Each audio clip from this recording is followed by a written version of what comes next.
The number of Americans who have mistakes on their credit reports is staggering. A 60 Minutes report exposed that most people cannot even correct the problems. CBS 2's Christine Sloan follows up.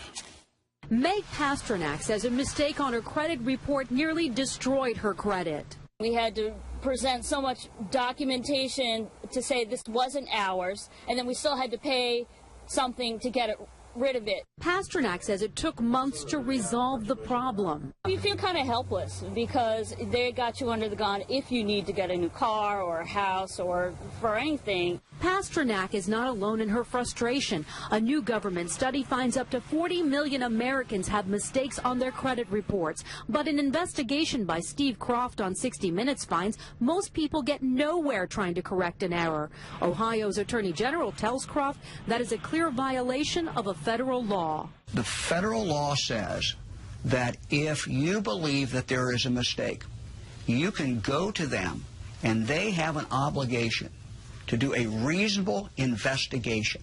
They're not doing a reasonable investigation. End result, if we're successful, is a deletion of that record from your credit report. The credit pros in Newark help people fight agencies like TransUnion and Experian. All the information they receive from a customer, they translate it into a code. They don't forward the letter and the proof of payment to the creditor.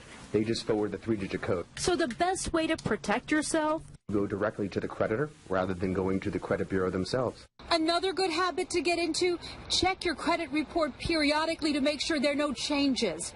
In Clark, New Jersey, Christine Sloan, CBS 2 News. And like 60 Minutes, we were unable to get an actual person at the 3 credit reporting agencies. 60 Minutes was referred to the spokesperson for the agencies, who provided a statement citing an industry-sponsored survey that showed 95